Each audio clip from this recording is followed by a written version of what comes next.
ახალი საკანონმდებლო რეფორმა საქართველოში ხელისუფლების გადაწყვეტილებით ნარკოპოლიტიკა მკაცრდება. კანონი შეეხება როგორც რეალიზატორებს, ასევე მომხმარებლებსაც. ხელისუფლების ამ ნაბიჯს სასულიერო პირები ეხმაურებიან. გურჯაანის მთავარანგელოზ მიქაელის სახელობის ტაძრის მოძღვარი მამა ვაჟა სონღულაშვილი სიახლეს მიესალმება და იმ უარყოფით მხარეებზე საუბრობს, რაც ნარკორეალიზაციასა და მის მოხმარებას მოჰყვება.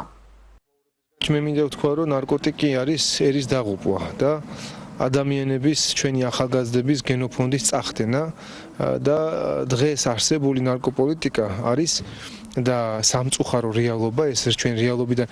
ერის გენოციდი, იმიტომ რომ ძალიან ბევრი ადამიანები დაზიანდნენ უკვე, სერიოზულად დაზიანდნენ ფსიქოლოგიურად, სულიერად, ძალიან ფსიქიატრიულ საავადმყოფოები არის გადავსებული ახალგაზრდებით და ნარკოტიკით ესე გამოყოფილია მძიმე და მსუბუქი ნარკოტიკი. ნებისმიერი ნარკოტიკი მოხმარება ფსიქიკაზე და სულიერ ცხოვრებაზე აისახება და ძალიან დიდი შველა უნდა ჩვენს საქართველოს და ქართველებს და ახალგაზრდობას. რაც შეეხება დღევანდელი ეს გამოძახილი და გამოხმაურება თურმე უნდა შეცვალო ნარკოპოლიტიკა, რა თქმა უნდა მისასალმებელია და ძალიან ბევრია საფიქრი და ნებისმიერი კანონ პროექტი, ნებისმიერი ინიციატივა ერთს უნდა ემსახურებოდეს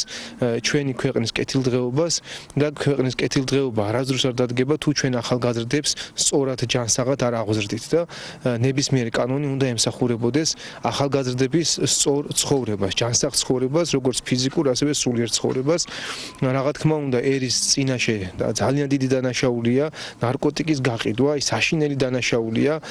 ესე ვთქვათ, მომავალი თაობის მკვლელობის ტოლფასია, ვინც ნარკოტიკს ყიდის და რა თქმა უნდა, მოხმარება სერიოზული საფრთხე შეიცავს ადამიანს და არა მარტო ის ადამიანი, არამედ ოჯახები გამოდიან წყობილებიდან და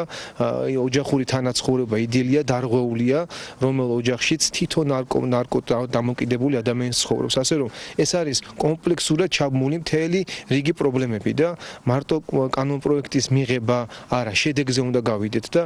ჩვენ ყველამ ერთად უნდა ერმათ უბერმა ვიშრომოთ, ვიღვაწოთ, ვიფიქროთ, როგორ შეიძლება უკეთესი შედეგი და უკეთესად აღზარდოთ ჩვენი სულიერი და ჩვენი ქვეყნის მომავალი თაობა. და რა თქმა უნდა ის რომ პედაგოგი ხარ და ამ დროს ნარკოტიკს გამოიყენებ, შენ ვფიქრობ მე რომ არ ახარ მომავალ თაობასთან მისაშვები. როდესაც შენ მძღოლი ხარ და ფსიქიკა არეული შენ მართავ